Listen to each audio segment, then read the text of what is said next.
Murid-murid boleh buka buku teks Pendidikan Islam muka surat 149 hingga 153, sama-sama menonton video pembelajaran ni, dan pada akhirnya nanti sama-sama kita membuat latihan Google Form, insya-Allah. Apa yang kita harapkan, objektif pembelajaran pada hari ini, saya mengharapkan di akhir pembelajaran nanti murid-murid dapat menerangkan strategi dakwah Nabi, kesan dan cabaran Rasulullah SAW selepas pembukaan Kota Mekah, insya-Allah.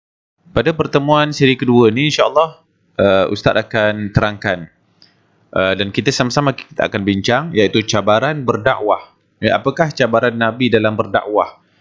Kita akan bincangkan ada dua perkara, iaitu yang pertama, menghadapi penentangan bersenjata daripada musuh Islam. Kita akan bincangkan dua perang, iaitu perang Hunain dan perang Tabuk. Dan yang kedua iaitu cabaran menghadapi golongan munafik. Kita akan lihat siapakah mereka yang dikatakan golongan munafik itu. Cabaran yang pertama yang dihadapi oleh baginda Rasulullah SAW dan umat Islam iaitu menghadapi penentangan bersenjata daripada musuh Islam. Penentangan berlaku akibat kemarahan dan rasa tidak puas hati melihat kejayaan Islam yang dapat membuka Kota Mekah. Jadi musuh-musuh Islam ni mereka berasa terancam dan mahu menyekat pengaruh Islam. Maka dengan itulah tercetusnya beberapa peperangan, antaranya iaitu perang Hunain dan perang Tabuk. Selepas ini kita akan lihat apakah maksud perang Hunain dan juga apakah sirah perang Hunain dan juga perang Tabuk, insya-Allah. Perang Hunain. Perang Hunain ini berlaku di Hunain pada tahun ke-8 Hijrah. Antara sebab berlakunya perang Hunain ini kerana apa? Kabilah Hawazin dan juga Bani Thaqif tak puas hati dengan kemenangan Islam. Jumlah tentera Islam, tentera Muslim dalam perang Hunain ini ialah seramai 12,000 orang. Dan akhirnya Muslimin menang dalam perang Hunain.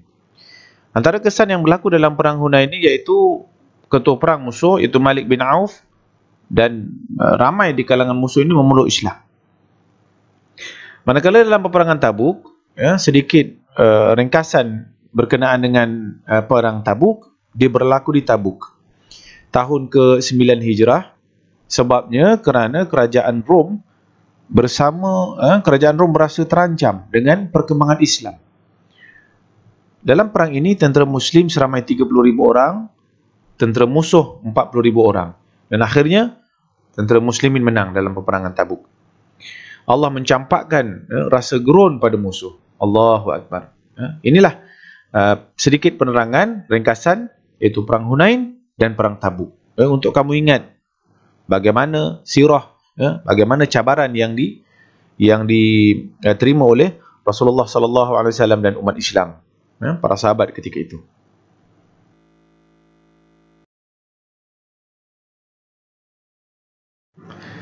Cabaran yang kedua iaitu menghadapi golongan munafik. Siapa golongan munafik ni? Iaitu mereka yang berpura-pura Islam dan tinggal bersama-sama dengan kaum muslimin. Golongan ini selalu mencari jalan untuk melemahkan kekuatan umat Islam. Antaranya ialah sentiasa memberikan alasan dan menolak apabila diminta berganding bahu mempertahankan agama dan negara. Orang munafik ni dia menolak banyak alasan. Apabila diminta untuk mempertahankan agama dan negara, mereka banyak alasan dan menolak. Yang keduanya menjalinkan hubungan dengan Raja Rom untuk bersama-sama melemahkan umat Islam. Ini golongan munafik ketika itu. Dan yang ketiga, membina Masjid Dirar dengan tujuan menyaingi Masjid Quba dan memecah belahkan kaum muslimin ketika itu. Inilah kerja-kerja orang munafik dan juga cabaran-cabaran yang diterima oleh umat Islam ketika itu daripada golongan munafik. Iktibar daripada perkembangan dakwah Islam ni, saya boleh simpulkan dengan 3 perkara, 3 poin yang penting, iaitu yang pertama, melaksanakan tanggungjawab berdakwah. Maka apa yang saya nak maksudkan di sini, iaitu setiap kita ini hendaklah melaksanakan tanggungjawab berdakwah, menyebarkan kebenaran Islam kepada semua.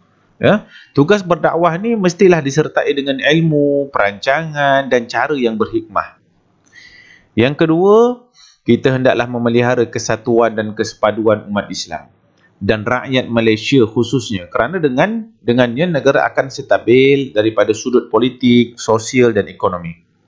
Yang ketiga, musuh Islam sentiasa mencari kelemahan orang Islam. Oleh itu, mestilah kita menuntut ilmu dengan sungguh-sungguh, kerana dengan ilmu kita dapat menangkis da'iyah daripada musuh Islam.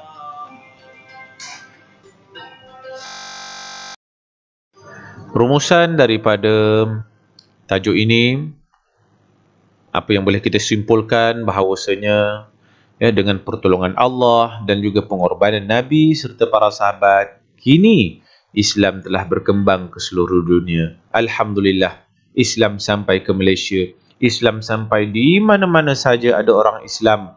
Kerana apa? Kerana ia adalah pertolongan daripada Allah Subhanahu Wa Taala dan pengorbanan baginda Nabi sallallahu alaihi wasallam dan para sahabat untuk menyebarkan dan juga memperkembangkan Islam di seluruh dunia. Allahu Akbar.